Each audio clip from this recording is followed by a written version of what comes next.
നമ്മളിപ്പോൾ നിൽക്കുന്നത് ജിസ്മോളുടെ പാലയിലുള്ള വീട്ടിലാണ്. ഇവിടെയാണ് മൃതദേഹങ്ങൾ ഇപ്പോൾ ഉള്ളത്.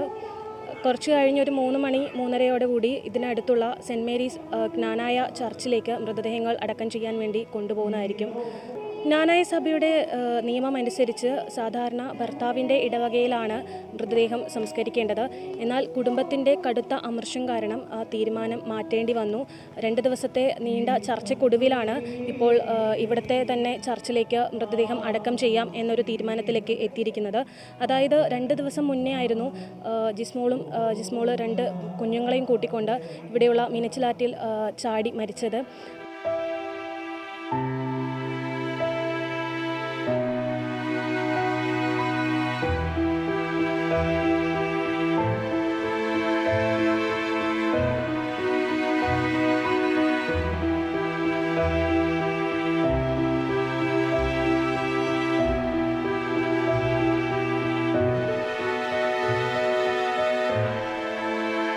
(2019) ജിസ്മോളുടെയും ജിമ്മിയുടെയും വിവാഹം കഴിഞ്ഞത്.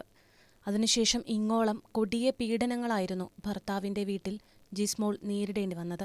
ഇത്തരത്തിലുള്ള മാനസിക പീഡനത്തെ തുടർന്നാണ് ഏപ്രിൽ 15 ജിസ്മോൾ 2ഉം 5ഉം വയസ്സായ പെൺമക്കളുമായി അയർക്കുന്നത്ത് പുഴയിൽ ചാടി ആത്മഹത്യ ചെയ്തതും. ജിമ്മിയുടെ നാട്ടിലേക്ക് മൃതദേഹങ്ങൾ കൊണ്ടുവരില്ലെന്നും അവിടുത്തെ പള്ളിയിൽ സംസ്കാരം നടത്തില്ലെന്നുമുള്ള നിലപാടിലായിരുന്നു കുടുംബം. എന്നാൽ ചർച്ചകൾക്കെല്ലാം ഒടുവിലാണ് കുടുംബത്തിന്റെ തീരുമാനം ശരിവച്ചത്. നിറത്തിന്റെ പേരിലും സാമ്പത്തിക സ്ഥിതിയുടെ പേരിലും ഭർത്താവിന്റെ വീട്ടിൽ ജിസ്മോൾ മാനസിക പീഡനം ഒരളവില്ലാത്ത രീതിയിൽ നേരിട്ടിരുന്നു എന്ന് സഹോദരൻ ജിറ്റു തോമസ് പറഞ്ഞിരുന്നു. പീഡനങ്ങളുമായി ബന്ധപ്പെട്ട വിവരങ്ങളെല്ലാം തന്നെ ജിസ്മോളുടെ അച്ഛനും സഹോദരനും ഏറ്റുമാനൂർ പോലീസിൽ മൊഴി നൽകിയിട്ടുമുണ്ട്.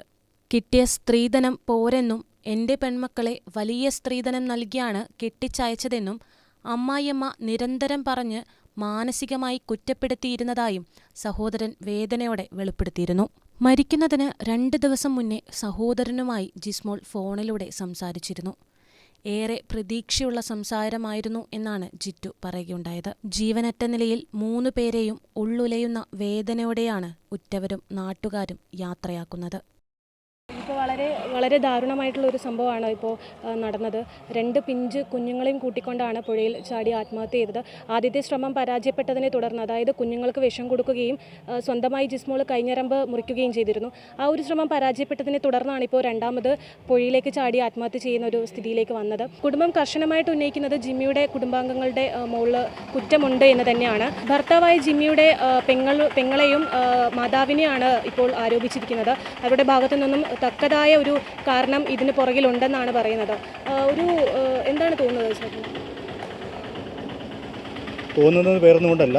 ഞങ്ങൾ ഇതിനകത്ത് വന്നത് തന്നെ അന്ന് തന്നെ ഇതുപോലെ തന്നെ ഞങ്ങളുടെ പ്രസിഡന്റ് പറഞ്ഞ പോലെ ഞങ്ങളതിൻ്റെ പ്രതികരണ വിചാരണ വേദി ഞങ്ങളെ രജിസ്റ്റർ ചെയ്യാൻ തന്നെ കാരണം എന്ന് പറഞ്ഞു കഴിഞ്ഞാൽ അന്ന് ഞങ്ങൾ വ്യക്തിപരമായിട്ടാണ് ഈ വിഷയത്തിൽ ഇടപെട്ടത്. അപ്പോൾ ഞങ്ങൾക്കൊരു വികാരമുണ്ടായി. വേറൊന്നുമല്ല, ഞങ്ങളോട് എല്ലാവരും ചോദിച്ചു, നിങ്ങൾക്ക് ഒന്ന് സംഘടിച്ച് നിങ്ങൾക്കൊരു പ്രസ്ഥാനം, ഒരു സംഘടന ഉണ്ടാക്കാൻ പറ്റുന്ന അതിൻ്റെ പേരാണ് ഞങ്ങൾ പ്രതികരണ വിചാരണ വേദി എന്ന ഒരു സംഘടന രജിസ്റ്റർ ചെയ്തത്. ഞങ്ങൾ മാന്യമായിട്ട് പോയി ഇത് ചോദിച്ചതിന് ഉത്തരം എന്ന് പറഞ്ഞു കഴിഞ്ഞാൽ ശരിയാണ്. ഇപ്പോൾ ഈ മാതാവിനെക്കുറിച്ചും ഈ നാത്തൂനെക്കുറിച്ചും, നാത്തൂൻ എന്നാണ് പറയുന്നത്, പെങ്ങളെക്കുറിച്ചും ആരോണാണ് കേൾക്കുന്നത്. എങ്കിലും നമ്മൾ ഇതുവരെ, കാരണം അവൾ അറിയുന്നത്രയും കാലം നമുക്ക് കേട്ടറിവുള്ളതാണ്. ഈ അമ്മ മരിച്ചപ്പോൾ ആ ഒഴിവിലേക്ക് ഇവിടെ വന്ന് പഞ്ചായത്ത് പ്രസിഡൻ്റായി നിൽക്കുകയും 1 വർഷക്കാലം ഇവിടെ മാന്യമായിട്ട് എല്ലാവർക്കും പ്രിയപ്പെട്ട ഒരു സഹോദരിയായിട്ടാണ്, ഒരു മകളായിട്ടാണ് ഈ എല്ലാവർക്കും പ്രിയപ്പെട്ടതായിട്ട് കണ്ടത്. പക്ഷേ തുടർന്ന് പുള്ളിക്കാരത്തി ഭർത്താവിൻ്റെ വീട്ടിലേക്ക് വന്നു കഴിഞ്ഞ് ഈ പ്രവർത്തനങ്ങളൊക്കെ മാറ്റിവെച്ച് കുടുംബജീവിതത്തിലേക്ക് ശ്രദ്ധ കേന്ദ്രീകരിച്ച് നല്ല ജീവിക്കാമെന്ന് ആഗ്രഹിച്ചുകൊണ്ടാണ് ഈ സഹോദരി എല്ലാം ഉപേക്ഷിച്ചുകൊണ്ട് അങ്ങോട്ട് വന്നത്. എങ്കിലും ആ കുടുംബത്തിലും അവിടെ വന്ന ആ മാനസികമായ പീഡനം നല്ല ഇതായിരുന്നു. ഹൈക്കോടതിയിലെ അഡ്വക്കേറ്റാണ്. നല്ല ജീവിക്കാനുള്ള എല്ലാ ഇതുമുണ്ട്, പണമുണ്ട്, പ്രതാപമുണ്ട്, വിദ്യാഭ്യാസമുണ്ട്, അറിവുണ്ട്. പക്ഷേ നമ്മുടെ കുടുംബജീവിതത്തിൽ വന്നു കഴിയുന്ന ആ താറുമാറായ ഇതാണ് നാത്തൂനെക്കുറിച്ചും അമ്മയെക്കുറിച്ചും ഇതിനകത്ത് വരുന്നത്. സ്വന്തം പിതാവ് ഇവിടെ ഇല്ലായിരുന്നു, സഹോദരനൊക്കെ ഞങ്ങൾ ഇതിനകത്ത് കണ്ടു. അപ്പോൾ ഞങ്ങൾക്ക് ഇത്രയേ ഉള്ളൂ, ഇവരെയൊക്കെ മാതൃകാപരമായിട്ട് നിയമത്തിൽ കൊണ്ടുവരണം. ശവസംസ്കാരം കഴിഞ്ഞ് കഴിഞ്ഞ് മുഖ്യമന്ത്രിയെ കാണാനും മറ്റേ DGP അങ്ങനെയുള്ള ഞങ്ങൾ എല്ലാവരും കാണാൻ വേണ്ടി കുടുംബം ആഗ്രഹിക്കുന്നുണ്ട്. എങ്കിലും ഞങ്ങൾ സംഘടനാ തലത്തിൽ പ്രതികരണ വിചാരണ വേദി സംഘടനാ തലത്തിൽ ഞങ്ങൾ പ്രസിഡന്റ് വന്നിട്ടുണ്ട്. ഞാൻ സെക്രട്ടറിയാണ്, ട്രസ്റ്റ് ഇവിടെ ഉണ്ട്. ഞങ്ങൾ 3 പേരും വില കൊടുത്താണ് ഞങ്ങൾ വന്നിരിക്കുന്നത്. ഞങ്ങൾ പ്രതികരണ വിചാരണ വേദി സംഘടനയുടെ ലെവലിൽ ഞങ്ങൾ ഇതിന് നിയമപരമായിട്ട് ഞങ്ങൾ ഏതറ്റം വരെയും ഞങ്ങൾ പ്രധാനമന്ത്രി, രാഷ്ട്രപതി, ഞങ്ങൾ അതുപോലെ തന്നെ സുപ്രീം കോടതി, ഇപ്പം സുപ്രീം കോടതിക്ക് അധികാരമുണ്ട്. എല്ലാ ലെവലിലും ഞങ്ങൾ മുഖ്യമന്ത്രിക്ക്, ഞങ്ങൾ DGPക്ക്, ഞങ്ങൾ കളക്ടർക്ക്, ഞങ്ങളെല്ലാവർക്കും കോട്ടയത്തും കോട്ടയത്തെ SP-ക്കും ഞങ്ങൾ കോട്ടയത്തിൻ്റെ മെയിൻ പോലീസ് വിഭാഗത്തിൻ്റെ ഏറ്റവും വലിയ ആൾക്കും ഞങ്ങൾ ഇത് കൊടുക്കും. ഞങ്ങൾ അതിനകത്ത് മാറ്റമൊന്നുമില്ല. കാരണം ഞങ്ങൾ വേറൊന്നുമല്ല, ഞങ്ങൾക്ക് വിഷമമുണ്ട്. ഇതിപ്പോൾ ഒരു വേറൊന്നുമല്ല. ഞങ്ങൾ കഴിഞ്ഞ ദിവസം പന്തളത്ത് ഇതുപോലെ അനുകൂലമായിട്ട് അമ്മയും 2 കുഞ്ഞുങ്ങളും ഇതുപോലെ തന്നെ ആത്മഹത്യ ചെയ്തു. അതുപോലെ തന്നെ ഇന്ന് നമുക്കിത്രയേ ഉള്ളൂ. ഇതിപ്പം ഇതിനെതിരായിട്ട് ഇപ്പം ഞാൻ ഒരു രൂപതയോ ഒരു രാഷ്ട്രീയത്തെയോ ഒരു സംഘടനയോ അല്ലെങ്കിൽ ഇതിനൊന്നും ആരെയും കുറ്റപ്പെടുത്തുന്നില്ല. ഞങ്ങൾ പ്രതികരണ വിചാരണ വേദി എന്ന ആ ഒരു സംഘടനപരമായിട്ട് ഞങ്ങൾക്ക് ഇതിനകത്ത് ഒത്തിരി വിഷമമുണ്ട്. കാരണം ഇത് ഞങ്ങൾക്ക് ഒത്തിരി വേദനയുണ്ട്. കാരണം ഒരമ്മയും 2 മാലാഖ കുഞ്ഞുങ്ങളും കിടക്കുന്ന കണ്ടു കഴിഞ്ഞാൽ നമ്മുടെ ഹൃദയം പൊട്ടും. കാരണം വേറൊന്നുകൊണ്ടല്ല, ഞങ്ങൾ വന്നു പ്രതികരിച്ചു, അവർ കുടുംബമായിട്ട് പോകുന്നുണ്ട്, അവർക്ക് ഒത്തിരി വിഷമമുണ്ട്. ഇനിയെങ്കിലും അത് കുടുംബത്തിലും അവർക്കുള്ള ബോധവൽക്കരണവും അവർക്കുള്ള നല്ലൊരു കൗൺസിലിങ് നമ്മൾ കുറച്ച് ടൗൺ വഴി പോയി കുറച്ച് സംഭവ നൃത്തം നടത്തിയതുകൊണ്ടോ, അല്ലെങ്കിൽ കുറച്ച് കാശ് മടക്കി കുറച്ച് പ്രകടനം നടത്തിയത് കൊണ്ടോ, അല്ലെങ്കിൽ എത്രയോ ലക്ഷങ്ങൾ കോടികൾ ഇതിനു വേണ്ടിയൊക്കെ ചുമ്മാ ചിലവഴിക്കുന്നു. അതല്ല, ഓരോ വീട് വിടാന്തരവും കയറി ഇറങ്ങി ആർക്കൊക്കെ ബുദ്ധിമുട്ടുണ്ട്, ആർക്കൊക്കെ വിഷമമുണ്ട്, ആർക്കൊക്കെ എന്തെങ്കിലുമൊക്കെ മാനസികമായ ഏതെങ്കിലും ഉണ്ടെങ്കിൽ അത് സ്ത്രീകൾ തന്നെ അങ്ങനെ ഒരു കൂട്ടായ്മ ഉണ്ടാക്കണം, ഒരു വിങ് ഉണ്ടാക്കണം. അത് സഭയാണെങ്കിലും സംഘടനയാണെങ്കിലും രാഷ്ട്രീയമാണെങ്കിലും ഇപ്പം ഒത്തിരിയാണ്. ഇപ്പോൾ കുടുംബശ്രീക്കാരുണ്ട്, അവർക്ക് ഇറങ്ങണം. കുടുംബശ്രീക്കാരെയൊന്നും കുറ്റപ്പെടുത്തില്ല. അവർ കുടുംബശ്രീ എന്ന് പറഞ്ഞാൽ സ്ത്രീകളുടെ സഹോദരിമാരുടെ അമ്മമാരുടെ സംഘടനയാണ്. അവരൊക്കെ ഇതിനു വേണ്ടി മുൻതൂക്കം കൊടുത്തുകൊണ്ട്, അല്ലാതെ ഒരു വർഷത്തിലൊരു പ്രകടനം നടത്തിയതുകൊണ്ടോ, അല്ലെങ്കിൽ കഴിഞ്ഞ ദിവസം കോട്ടയത്ത് ലക്ഷങ്ങൾ മുടക്കി സർക്കാരിന് പൈസ ഇല്ല, ഹരിത കർമ്മസേനയുടെ വലിയ പ്രകടനം നടത്തി അങ്ങനെ കണ്ടു, കോട്ടയം ജില്ലയുടെ വലിയ പരിപാടി കണ്ടു, ലക്ഷങ്ങൾ മുടക്കി കണ്ടു. അതൊക്കെ നല്ല കാര്യമാണ്.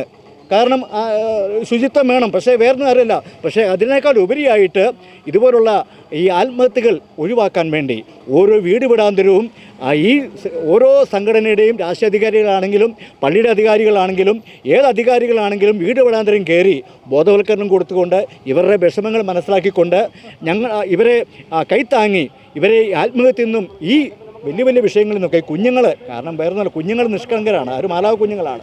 കാരണം യേശു തന്നെ ഞാൻ പറഞ്ഞല്ലോ, ഞാനൊരു ആത്മീയ മേഖലയിൽ പോകുന്ന യേശു തന്നെ പറഞ്ഞ ഞങ്ങൾ കുഞ്ഞുങ്ങളെ പോലെ ആകാനാണ്. കുഞ്ഞുങ്ങളും ബലിയാടാകുന്നു. അതിനകത്തൊക്കെ നമുക്ക് ഒത്തിരി വിഷമമുണ്ട്. അതുകൊണ്ട് പ്രതികരണ വിചാരണ വേദി ഞങ്ങൾ ഇതിനു വേണ്ടി ഒരു കമ്മിറ്റി ഉണ്ടാക്കിയിരിക്കുന്നത് വേറൊന്നുമല്ല.